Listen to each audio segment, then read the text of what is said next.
तो hello guys, कैसे हो तुम सभी लोग। आई होप कि तुम एकदम बढ़िया होगे और मस्त से अपनी पढ़ाई कर रहे होगे। तो आज की वीडियो में हम लोग देखने वाले हैं क्लास 12th का पाठ्यक्रम विषय हिंदी का, जिससे तुम 2025 और 26 में एकदम फोड़ के आओगे एग्ज़ाम में, कोई प्रॉब्लम नहीं। ठीक है, तो चलो आज की वीडियो को शुरू करते हैं। और वीडियो में आगे बढ़ने से पहले चैनल को सब्सक्राइब, वीडियो को लाइक करना नहीं भूलना। तो चलो शुरू करते हैं। तो हम अब सिलेबस पर बढ़ते हैं आगे। सिलेबस में हमें दो चीज़ें देखने को मिलेगी, जो है पहला तो हमारा सिलेबस पाठ्य पुस्तक से आएगा और एक रहेगा व्याकरण भाग का। तो हम धीरे धीरे दोनों को देखेंगे। सबसे पहले हम पाठ्य पुस्तक पर चलते हैं। पाठ्य पुस्तक में हमें दो पाठ्य पुस्तक दिखने को मिलेगी, जो है आरोह भाग 2 और वृत्तांत भाग 2, जिसमें हमें दोनों में कुछ कुछ पाठ है, उनके आधारित कुछ क्वेश्चंस मिलेंगे हमें, उन्हें भी हम देखेंगे। आरोह में हमारा पहला जो भाग है वो है काव्यखंड, जो कि हमारा 17 नंबर का आता है। ठीक है, इसमें हम आगे बढ़ते हैं। सबसे पहले हमें देखने को मिलेगा आत्म परिचय एक गीत। इसको भी हमें एकदम मस्त तरीके से सॉल्व कर लेना है, पढ़ लेना है। दूसरा पार्ट आएगा हमारा पतंग। पतंग के बाद कविता के बहाने बात सीधी थी पर, ये हमारा एक पार्ट हो गया। अगला पार्ट हमें देखने को मिला कैमरे में बंद अपाहिज। अगला पार्ट उषा। इन जितने भी मैं बता रहा हूँ उन सभी को एकदम मस्त से तैयार कर देना, तो तुम्हारा को देखना नहीं पड़ेगा आगे। ठीक है, फिर बादल राग। देन आता है हमारा कवितावली, लक्ष्मण, मूर्छा और राम का विलाप। ये हमारे पाठ में है। हमारे पाठ ये एकदम मस्त तैयार कर लेना है तुम लोगों को। फिर रुबाइया। अगला पार्ट मिलता है हमें छोटा मेरा खेत, बगुले के पंख। ठीक है, तो हम आगे बढ़ते हैं और आरोह के ही गद्य खंड पर बढ़ते हैं। इसमें भी हमें कुछ पार्ट देखने को मिलेंगे, जिन्हें भी हमें एकदम अच्छे से तैयार कर लेने हैं। जो पहला पार्ट आता है हमारा भक्ति, दूसरा बाजार दर्शन। ये पार्ट जो है बहुत इम्पोर्टेंट है, इससे कुछ ज़्यादा नंबर के क्वेश्चन आते हैं। फिर इसके बाद में है काले मेघा पानी दे। इसके बाद पहलवान की ढोलक। ये पार्ट जो है पहलवान की ढोलक थोड़ा इंटरेस्टिंग है, समझ में भी जल्दी आ जाता है। एकदम मस्त से सबको तैयार कर लेना है। सीरीज के फूल, श्रम विभाजन और जाति प्रत मेरी कल्पना का आदर्श समाज। इसको भी एकदम मस्त से कर लेना है। और फिर इसके आगे हम देखते हैं तो आरोह से ही हमें कुछ ऐसे पार्ट से ही रिलेटेड कुछ इम्पोर्टेंट थिंग्स मिलती है, उनको देख लेते हैं।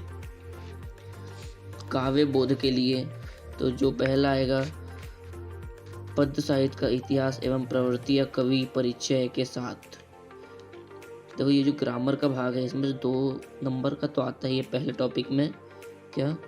पद्य साहित्य का इतिहास और प्रवृत्तियां। इसमें तुम्हारे 4 प्रकार होते हैं। फिर जो चौथा प्रकार है उसको भी 6 प्रकार में बांटा गया है। इसके ऊपर भी अगर तुमको वीडियो चाहिए तो कमेंट कर देना, मैं अगली वीडियो में ला दूंगा। वैसे तो जितना भी बता रहा हूँ मैं सिलेबस, वो सब आगे की वीडियो में दिखेगा। फिर 4 नंबर का कवि परिचय तो आता ही है। इसके बाद भावार्थ।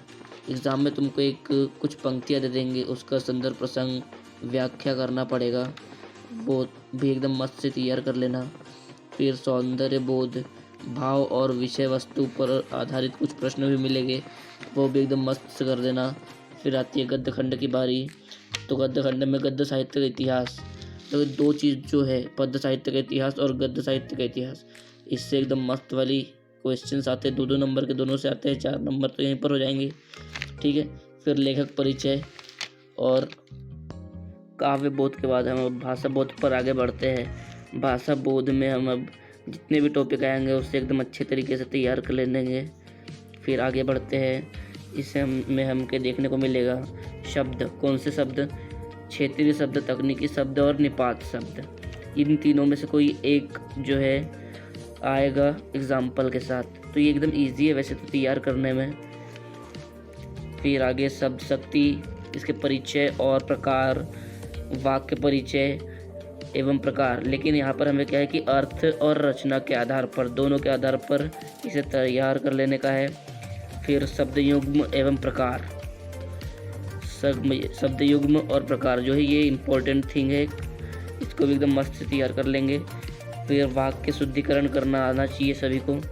अगला टॉपिक हमारा यही है, वाक्य शुद्धिकरण एवं वाक्य परिवर्तन।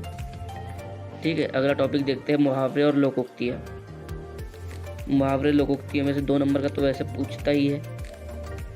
अगर आपको वीडियो चाहिए इन सभी टॉपिक के ऊपर तो कमेंट कर देना, वैसे तो हम अगले लाएंगे ही। आगे चलते हैं, राजभाषा राष्ट्रभाषा में अंतर भी आता है, इनकी परिभाषा भी आती है, अंतर स्पष्ट करने के लिए भी आ सकता है। फिर आगे चलते हैं, भाव पल्लवन सार संक्षेपण। ठीक है, ये दोनों भी आने चाहिए सभी को, सभी ने एकदम मस्त से तैयार करके जाना। फिर विज्ञापन लेखन संवाद लेखन। अगला टॉपिक देखते हैं, अनुच्छेद लेखन। ग्रामर पोर्शन तो यहाँ पर ख़त्म हो गया है, लेकिन हमारी एक बुक बची है जिसका नाम है वितान भाग 2। अब इसके हम पार्ट देख लेते हैं जिनको हमें तैयार करना है, जिसमें पहला पार्ट है सिल्वर वेडिंग। ठीक है, इसको एकदम मस्त से तैयार कर लेना है। देन जूझ, ये जो पार्ट है ये भी एकदम इम्पोर्टेंट पार्ट है।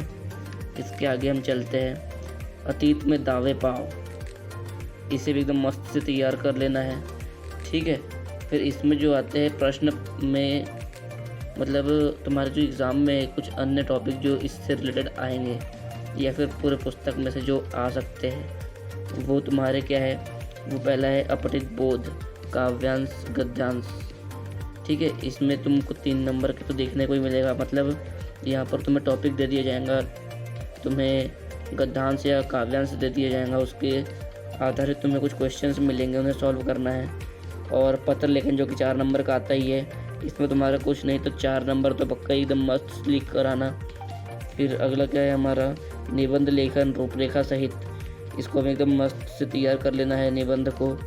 ठीक है, बस फिर आज की वीडियो में इतना ही।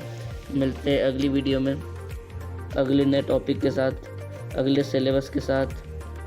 तो आज की वीडियो में इतना ही। वीडियो को लाइक और चैनल को सब्सक्राइब कर देना एकदम मस्त से। बाय।